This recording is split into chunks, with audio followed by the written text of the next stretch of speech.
जय हिंद दोस्तों। आपका स्वागत है आपके अपने यूट्यूब चैनल यूपी रोजगार 9। हम लोग पढ़ रहे हैं औसत। आज औसत की दूसरी क्लास होगी।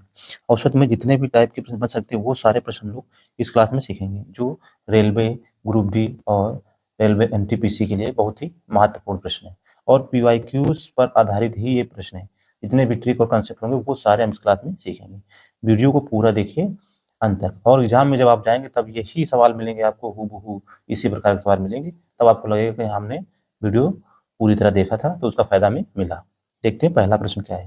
कह रहा 5 संख्याओं का औसत निकालते समय 54 को 45 पर लिया गया, औसत में क्या परिवर्तन आएगा। संख्या मेरी कितनी थी, हमारे पास 5 संख्या थी, यानी 54 हमें लिखना था। एक जगह था हमारे पास, वहाँ हमें 54 शामिल करना था। 54 की जगह हमने शामिल किया कितना, 45। तो हमने कम शामिल किया कि ज़्यादा, कम शामिल किया। कितना कम शामिल किया, 9 कम शामिल किया। यानी 9 और बढ़ जाता हूँ लोगों में, कितनी, 5 संख्या है तो 5 संख्याओं में 9 बढ़ता तो कितना कितना मिलता सभी को, 5 में 5 से भाग देंगे 9 में, कितनी बार जाएगा, 5 एकम 5, कितना बचा 4, दशमलव लगा देंगे 40, 5 अट्ठे 40, यानी इतना सभी संख्याओं में और बढ़ जाता है औसत। तो यहाँ पर कितना संख्या लिखा हुआ है, 9 बढ़ जाएगा, 1.8 घट जाएगा, 1.8 बढ़ जाएगा, 2.4 बढ़ जाएगा। तो पहली चीज तो बढ़ने वाला है, जो भी बढ़ेगा वही वाला आंसर हो जाएगा बढ़ने वाला। तो कितना, 1.8 बढ़ जाएगा। तो ऑप्शन नंबर सी इसका सही हो जाएगा। अगला प्रश्न देखते हैं हम लोग। प्रश्न नंबर 2 में क्या है, कह रहा 23 क्रमागत संख्याओं का औसत ए है, यदि इसके आगे की एक संख्या और शामिल कर ली जाए तो नया औसत क्या हो जाएगा। यानी संख्या हमारे पास कितनी थी, 23, और संख्या कैसी है, क्रमागत। क्रमागत का मतलब क्या होता है, लगातार संख्या है। कैसी संख्या, लगातार संख्या है। तो लगातार संख्या मतलब जैसे 1 2 3, हम देखते हैं इनको लेके हल करते हैं, इनका औसत कितना आएगा। तो औसत कितना, बीच वाली संख्या जब लगातार संख्या होती है तो औसत बीच वाली होती है, तो इसका औसत कितना आएगा, 2 आ जाएगा इसका औसत, एवरेज इसका 2 आ जाएगा। अगर हम इसमें एक संख्या और शामिल कर लें, 1 2 3 4, तो अब औसत कितना आ जाएगा, तो औसत इसके दोनों के बीच में आ जाएगा। तो 2 और 3 कितना, 5 हो जाएगा, और 5 में 2 से भाग कितना, ढाई आ जाएगा। तो औसत कितना आया, ढाई आया। यानी पहले कितना था, 2, अब कितना हो गया, ढाई। यदि लगातार संख्याएं, क्रमागत संख्याएं सवाल में बोला जा रहा है, उसमें अगर एक संख्या बढ़ती है तो औसत में कितनी वृद्धि हो जाती है, 0.5। अगर 2 संख्या बढ़ जाती, 2 संख्या है तो औसत कितना बढ़ता है, 1। यानी जितनी संख्या बढ़ती है उसका आधा औसत में वृद्धि हो जाता है। तो इस प्रकार इसमें कितना बढ़ जाएगा, संख्या कितनी बढ़ाई गई, एक संख्या आगे शामिल की गई, तो औसत कितना बढ़ जाएगा, 0.5 औसत बढ़ जाएगा। तो ऑप्शन नंबर ए इसका सही आंसर हो जाएगा। प्रश्न नंबर अगला देखते हैं। प्रश्न नंबर 3 देखते हैं, क्या लिखा हुआ है, 7 क्रमागत सम संख्याओं का औसत यन है, यदि अगली 2 सम संख्याएं और शामिल कर ली जाएं तो नया औसत क्या होगा। सबसे पहले सम संख्याएं क्या होती है, लगातार 7 सम संख्या दी गई, तो जब लगातार संख्या होगी तो औसत कौन सी संख्या होगी, बीच वाली संख्या हो जाएगी। ठीक है, तो हम पहले इसके 3 संख्या लेके हल करते हैं। तो पहले लगातार 3 संख्या सम संख्या लेके 2 4 6, तो इसका औसत कितना आ जाएगा, जो बीच में संख्या होती है वही औसत कितना, 4 आ जाएगा। अगर इसमें एक संख्या और शामिल कर लें, 2 4 6 8, तो अब इसका औसत कितना, ये औसत है इसका, तो इसका औसत कितना आ जाएगा, इसके बीच में कितना आ जाएगा, जो संख्या बीच में कितना है, 5, तो औसत कितना आ जाएगा, 5 आ जाएगा। अगर हम 2 संख्या शामिल कर लें इसमें, 2 4 5, ये 2 4 6, इसके बाद 2 संख्या 8 और 10, तो अब औसत कितना आ जाएगा, औसत कितना संख्या बीच में, जो बीच में होगा वही औसत, तो कितना, 6 आ जाएगा। अब पहले संख्या कितनी थी, 3, अब संख्या कितनी हो गई, 5। यहाँ संख्या थी 3, यहाँ संख्या हो गई 5, तो कितनी संख्या, 2 संख्या बढ़ गई, तो औसत कितना बढ़ा है, यहाँ 4 था और यहाँ औसत कितना हो गया, 6, औसत कितना बढ़ा, 2। यानी जितनी सम संख्या बढ़ती है औसत में उतनी ही वृद्धि हो जाती है। यदि लगातार संख्या होती है तो एक संख्या पर कितना बढ़ता है, आधा बढ़ता है, और अगर इवन संख्या है और लगातार है तो एक संख्या पर कितना बढ़ता है, एक ही बढ़ता है। तो यहाँ पर संख्या कितनी थी, 7 क्रमागत संख्या थी, और औसत कितना था, यन था, और उसमें 2 संख्या आगे शामिल की गई, तो औसत कितना बढ़ जाएगा, 2 बढ़ जाएगा, तो n प्लस 2 औसत हमारा हो जाएगा। तो ऑप्शन नंबर डी इसका सही हमारा आंसर हो जाएगा। प्रश्न नंबर अगला देखते हैं। प्रश्न नंबर 4 क्या लिखा हुआ है, दिल्ली में किसी सप्ताह का औसत तापमान 24 डिग्री सेंटीग्रेड है, यदि न्यूनतम तापमान 20 डिग्री सेंटीग्रेड रहा हो तो उसी सप्ताह के किसी दिन अधिकतम तापमान कितना हो सकता है। यानी एक सप्ताह में न्यूनतम तापमान 20 रहा है तो उसका अधिकतम तापमान ज्ञात करना है। तो सप्ताह में कितने दिन होते हैं, 7 दिन होते हैं। कितने, 7 दिन होते हैं, और औसत तापमान कितना है, 24 है। तो टोटल कुल कितना तापमान, टोटल इसमें गुणा करा कितना, 168 आ जाएगा। यानी सप्ताह का टोटल तापमान कितना था, 168 डिग्री सेंटीग्रेड। ठीक है, हमसे कहा है न्यूनतम तापमान 20 रहा है, तो हम क्या करें, सप्ताह में 7 दिन होते हैं तो 7 दिन में 6 दिन अलग कर लेंगे, 1 दिन अलग कर लेंगे, क्योंकि यहाँ हमसे अधिकतम हमें निकालना है, तो इससे अधिकतम निकाल लेंगे। और 6 दिन बचा, जो 20 क्या है न्यूनतम, तो इसमें 20 दिन कर लेते हैं न्यूनतम वाला, तो 20 से गुणा कर कितना 120 आ जाएगा। तो न्यूनतम वाला कितना 100, सारे जो न्यूनतम 6 दिन हो 20-20 से कर लेते हैं हम लोग, तो बचा कितना 1। तो अब टोटल हमारे पास 168 था, 120 इसमें निकाल देते हैं हम लोग, तो कितना बचेगा 48 डिग्री सेंटीग्रेड। जो 1 दिन बचा हुआ उसका अधिकतम टेम्परेचर कितना होता है, तापमान कितना हो सकता है 48 डिग्री सेंटीग्रेड हो सकता है। तो ऑप्शन नंबर 20 का हमारा सही आंसर हो जाएगा। अगला प्रश्न देखते हैं हम लोग। प्रश्न नंबर 5 क्या लिखा हुआ है, एक समूह के 5 लड़के तथा एक लड़की औसत रूप से 250 रुपए खर्च करते हैं। यदि लड़की ने 600 रुपए अकेले खर्च किया हो तो लड़के का औसत खर्च क्या है, लड़कों का औसत खर्च क्या होगा। ठीक है, इसे हम 2 तरीके से लगाते हैं। सबसे पहले देखते हैं क्या लिखा है, 5 लड़के हैं और एक लड़की है, तो टोटल संख्या कितनी हो जाएगी 6 हो जाएगी। और सभी लड़के कितना औसतन कितना खर्चा कर रहे हैं 250 रुपए, कितना 250 रुपए, तो कुल खर्च कितना आ जाएगा इनका, टोटल खर्च आ जाएगा यहाँ से। ठीक है, टोटल खर्चा आ जाएगा, तो गुणा कर कितना आएगा 25 छक्का 150, 1500 रुपए, यानी सभी ने मिलकर कुल खर्चा कितना किया 1500 रुपए। उसमें से बोला है यदि लड़की ने 600 रुपए अकेले खर्च किया है, तो लड़की ने 600 रुपए खर्च किया तो 600 इसमें घटा देते हैं, कितना बचा 900 रुपए।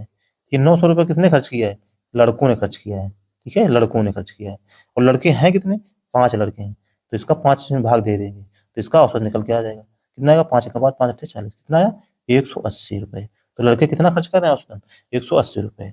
अब इसका दूसरा तरीका हम लोग देखते हैं।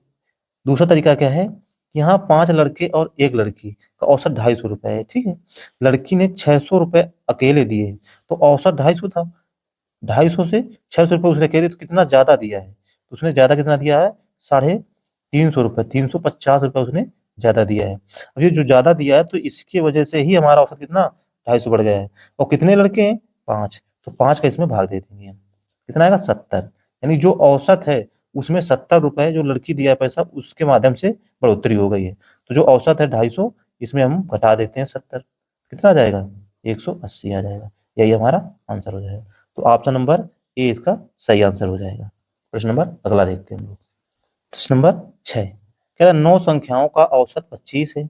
यदि पहली 3 संख्याओं में 8 बढ़ा दिया जाए तथा अंतिम 6 संख्याओं में 1 घटा दिया जाए तो नया औसत क्या होगा। संख्या हमारे पास कितनी है 9 संख्या है, उसमें तोड़ा किसमें गया है, पहले 3 संख्या और अंत में 6 संख्या। पहले 3 संख्याओं में 8 बढ़ाया जाता है, कितना 8 बढ़ाया जाता है, तो 3 संख्याओं में 8 बढ़ेगा तो कितना बढ़ जाएगा टोटल 24 की वृद्धि हो जाएगी। फिर से कहा है अंत में 6 संख्याओं में 1 घटाया गया है, हर संख्या में यहाँ पर 1 घटाया जा रहा है, तो 6 संख्याओं में कितना 6 कम हो जाएगा, तो कुल परिवर्तन कितना आएगा, यहाँ 24 जोड़ा गया, यहाँ 6 घटाया गया है, तो यहाँ से घटा दें कितना आ जाएगा 18, यानी 18 बढ़ जाएगा मान, जो भी औसत होगा उसमें 18 बढ़ जाएगा। संख्या कितनी थी 9, तो 9 से भाग दे देंगे इसमें, तो टोटल कितना बढ़ेगा हर संख्या पे 2, यानी जो औसत होगा उसमें 2 की वृद्धि हो जाएगी। तो ऑप्शन नंबर डी हमारा इसका सही आंसर हो जाएगा। अगला प्रश्न देखते हैं हम लोग। नंबर 7 देखते हैं क्या लिखा हुआ है, 2 की पावर 10, 2 की पावर 40, 2 की पावर 30 तथा 2 की पावर 50 का औसत क्या होगा।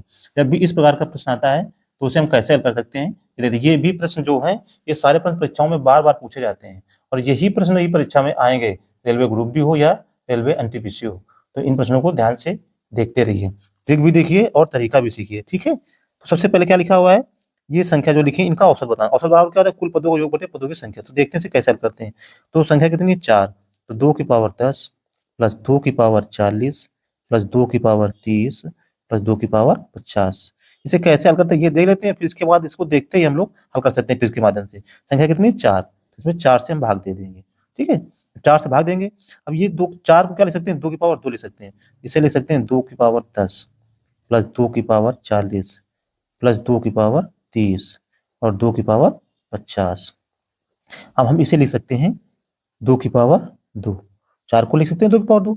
अब इसको अलग अलग बटे कर देंगे हम। ठीक है, तो 2 की पावर 10 बटे, अब एक काम कर सकते हैं कि 2 की पावर 2 यहाँ से कॉमन ले लें या फिर 2 की पावर 2 से अलग अलग भाग दे दें।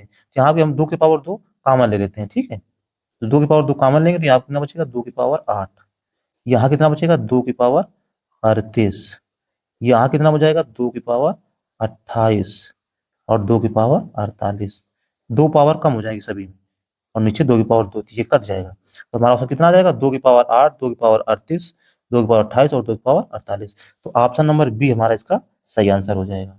जब भी इस प्रकार का प्रश्न आ जाए तो सबसे पहले हमें ये देखना होता है कि जो नीचे वाली संख्या है वो पावर में लिखी जा रही है कि नहीं।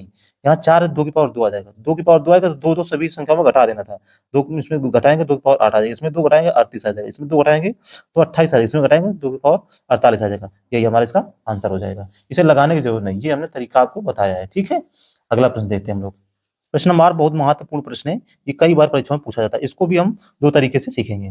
क्या लिखा हुआ है, 6 व्यक्तियों में से 5 व्यक्ति प्रत्येक ने खाने पर 40 रुपए खर्च किया। यानी व्यक्ति कितने थे, 6, उसमें थे 5 और 1 को हम अलग अलग कर लेते हैं।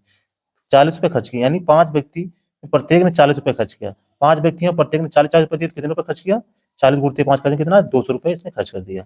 छठा व्यक्ति औसत की अपेक्षा 75 रुपए अधिक खर्च करता है। हमने मान लिया 6 व्यक्तियों का औसत कितना था, 100 रुपए था, तो कुल खर्च कितना आ जाएगा, 6x आ जाएगा। कितना आ जाएगा, 6x आ जाएगा। आगे बोला छठा व्यक्ति औसत की अपेक्षा 75 रुपए अधिक देता है। छठा व्यक्ति है तो औसत कितना था, x, इससे 75 रुपए अधिक देता है।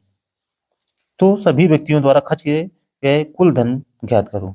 तो यहाँ पर कुल रुपए कितना होगा, ये आ जाएगा, और सवाल में यहाँ से कुल रुपए कितना आ जाएगा, 6x आ जाएगा। अब इसे हल कर लेते हैं हम लोग। ये कितना आ जाएगा, 275 आ जाएगा। ये x राजा घट जाएगा, कितना आ जाएगा, 6x में 1x चला जाएगा, कितना बचेगा, 5x। इसका भाग देंगे तो आ जाएगा 55 25 55 25, x का मान कितना आ गया, 55 आ जाएगा। हमसे पूछा है कुल खर्च, कुल खर्च कितना, 6x, तो 6 गुणते 55, 6 पंचे 30, 6 पंचे 30, कितना आया, 330 रुपए। तो इसका ऑप्शन कौन सा हो जाएगा, ऑप्शन नंबर सी इसका सही आंसर हो जाएगा। अगर इसकी ट्रिक सीखते हैं तो हम लोग ट्रिक भी देख सकते हैं। ऐसा जब भी प्रश्न आए तो ट्रिक के माध्यम से कर सकते हैं। कितने व्यक्ति थे, 6, और यहाँ पर कितने रुपए दे रहे थे, 40 रुपए दे रहे थे। एक व्यक्ति जो है उसने एक्स्ट्रा कितना दिया था, 75 रुपए दिया था। वो 75 रुपए कितने लोगों में बटेगा, 5 लोग थे, कितने थे, 6 थे, 6 में 5 व्यक्ति ने 40 दिया, तो एक व्यक्ति ने एक्स्ट्रा दिया तो कितना, 5 में बटेगा। हाँ, भाग दे दिया। अब इसे ऐड करते हैं, 6 5 से भाग देंगे कितना है, 15 आ जाएगा।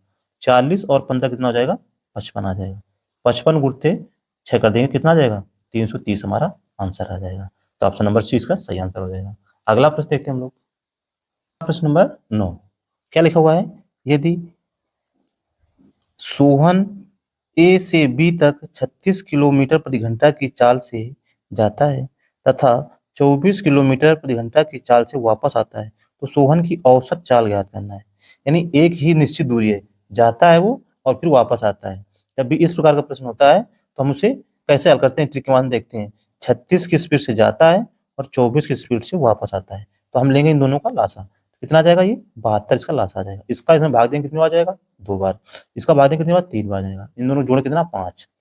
अब यहाँ पर दूरी कितनी थी, 2 दूरियां थी, एक बार गया एक बार आया, तो यहाँ पर हम 2 से गुणा करा देते हैं, बस हमारा आंसर आ जाएगा। कितना आ जाएगा, 144/5। इसका भाग देंगे, 5 दूना 10, 4 बचा, 5 अट्ठे 40, 5 अट्ठे 40, कितना आया, 28.8 किलोमीटर प्रति घंटा। तो कौन सा ऑप्शन है, ऑप्शन नंबर ए इसका सही आंसर हमारा हो जाएगा। प्रश्न नंबर अगला देखते हैं हम लोग, 10 देखते हैं। क्या लिखा हुआ है, एक गेंदबाज 72 मैचों की 70 पारियों में 2030 रन देकर 100 विकेट प्राप्त करता है, उसका गेंदबाजी औसत क्या है। ये गेंदबाजी औसत हमसे पूछा जा रहा है। एक होता है बल्लेबाजी का औसत और एक होता है गेंदबाजी औसत। गेंदबाजी औसत क्या होता है, गेंदबाजी औसत, ये हमें ध्यान रखना है। गेंदबाजी औसत ये होता है दिए गए कुल रन, दिए गए कुल रन बटे प्राप्त विकेट। क्या, प्राप्त विकेट। यहाँ पर कितने रन दिए गए हैं, 2030। बालर ने कितने, 2030 रन दिया है 72 मैचों की 70 पारियों में, और उसने विकेट कितने प्राप्त किया है, 100 विकेट प्राप्त किया है। तो यहाँ से कितना आ जाएगा, 20.30। कितना आएगा, 20.30। तो ऑप्शन नंबर 20 का सही आंसर हो जाएगा। यदि अगर बल्लेबाज होता तो बल्लेबाज के लिए 72 मैच थे, तो 72 मैच में 70 पारियां थी, तो 70 का इसमें भाग देते हम। अगर बल्लेबाज होता तो 70 का भाग देते हैं, लेकिन हमसे पूछा कि इसका गेंदबाजी औसत, तो यहाँ विकेट से भाग देंगे हम। ठीक है, तो आज की क्लास में हम लोगों ने 10 मिनट सीखे। वीडियो पसंद आए लाइक करें, शेयर करें और हमारे चैनल को सब्सक्राइब भी करें। धन्यवाद दोस्तों।